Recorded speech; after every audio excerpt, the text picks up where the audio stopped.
His way through another round in this one-sided fight. Brewer backed off. All right, break out.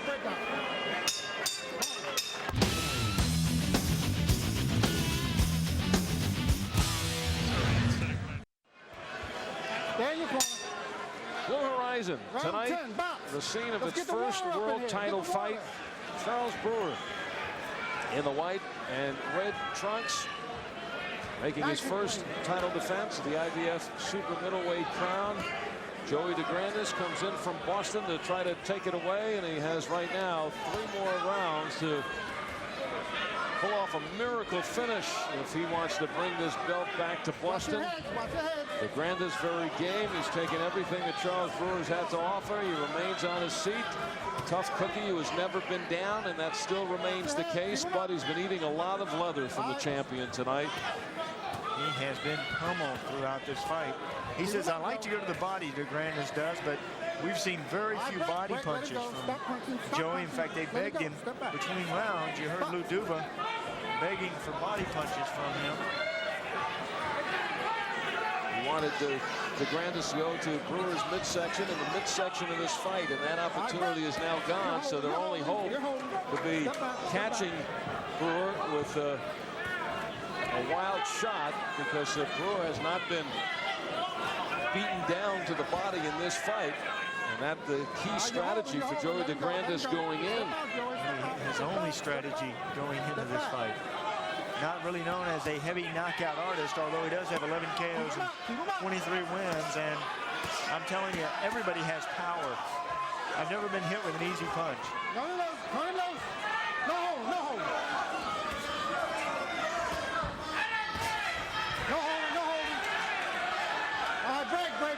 Real danger for Brewer also is the top of the head of DeGrandis. As he comes in, very dangerous.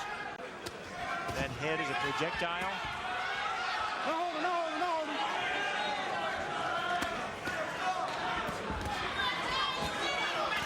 Get off him. You hold him, let him go. Let him go. Rudy Battle. Well, this packed house of the Blue Horizon looking for a watching experience, their first world championship. I've seen a great fight here tonight, and that was the Omar Shika fight against Demetrius Davis, where a controversial finish. Looked as if Davis had convincingly handed Omar Shika his first defeat, but once it went to the judges, it was a different story. Omar Shika pulling out a decision. I believe that's the worst I've seen. And I've seen a lot of bad decisions, as you have. Keep him up.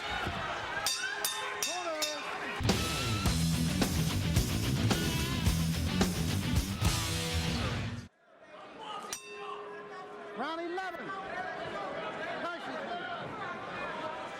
If the main corner person is not going to pay attention to both corners, he has to assign someone. You watch what's going on across the way there. I want to see what they're doing in that corner. You can tell so much by the demeanor of that other corner. If they're frantic over there, then you're in good shape.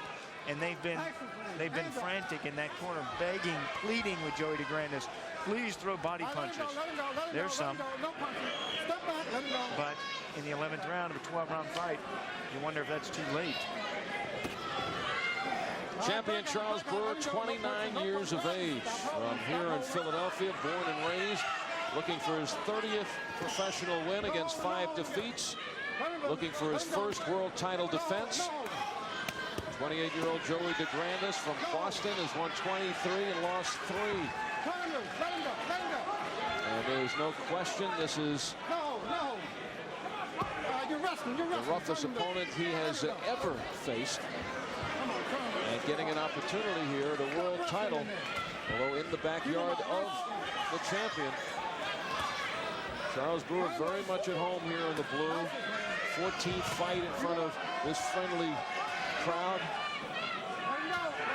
Crowd that is stuck with him as he rose to number 6 in the world as a middleweight unheralded fighter from these parts.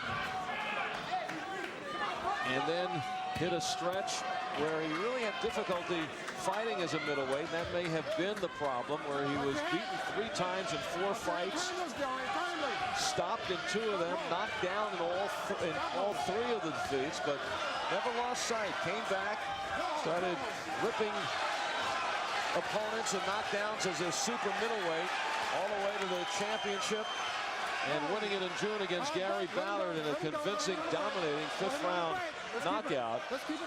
Here in round 11 with a minute to go, Brewer really feeling very confident now. And he is the one putting the pressure on, but he's got a fighter in DeGrandis who is hard to get out of there. He is holding on, he's tying up, he rolls away from the punches. And he keeps his gloves up nicely now because he knows Brewer's trying to KO him. And now for DeGrandis, it's only the moral victory of going 12 rounds with the champion. And maybe on the outside of landing that miracle punch. Yeah, and the frustration is manifest on Brewer. He wanted a knockout. Now he realizes that DeGrandis doing everything he can to survive the round. And it will go to the 12th and final round.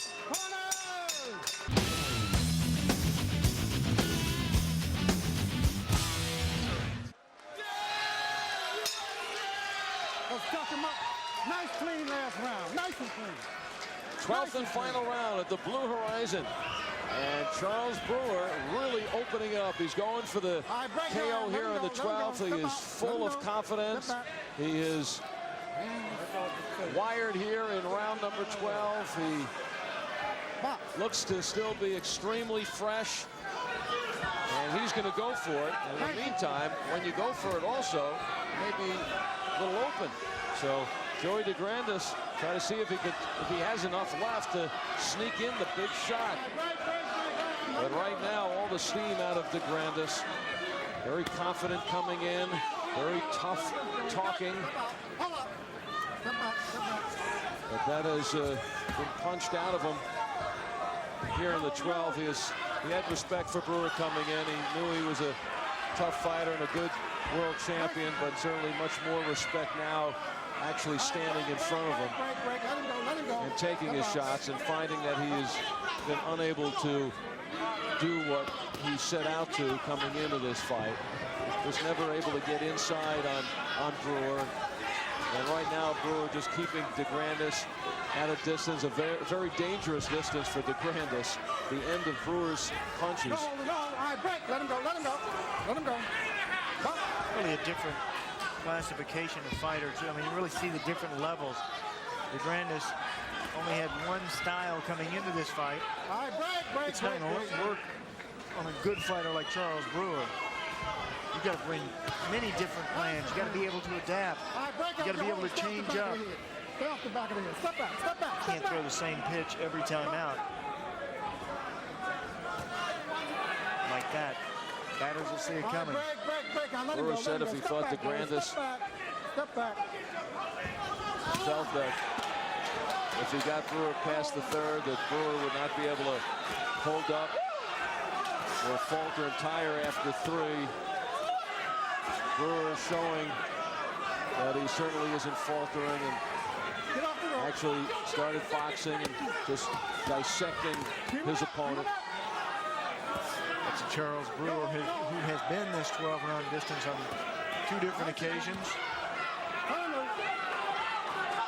And those were USBA fights. And when you talk about the value of USBA fights and the NABF, the champions to be able to go the 12 rounds, understand what a championship fight is, even though it's not a world title, and that I'm sure Brewer will say really aided him as he's gotten out of this level. Oh, it does for any champion, because you get to learn that it's small steps, take these baby steps to make it to the top of boxing. Well, DeGrandis does get to hear the final bell. And Charles Brewer brings a world championship fight to his hometown, to the historic Blue Horizon. He gets a standing ovation for that. Good hand for Joey DeGrandis for toughing it out through 12, and also for Charles Brewer who is on his way now to hear the decision. Ladies and gentlemen, from the legendary Blue Horizon, I've got the scoring. Judge Miss Jean Williams scores 117-111. Judge George Hill, he has it 120-108. And Judge Dr. Clark Sammartino, he scores 119-109. All for the winner by unanimous decision, and still the IBF Super Middleweight Champion of the World, Charles the Hatchet Brewer. In convincing fashion, even 117-111 sounded too close. Charles Brewer makes it a historic night at the legendary Blue, the first world championship here, and Brewer makes his first title defense. To the champ, Sean O'Grady, this is Al Albert. Thanks for joining us, and we'll see you next time on USA's Tuesday Night Fights.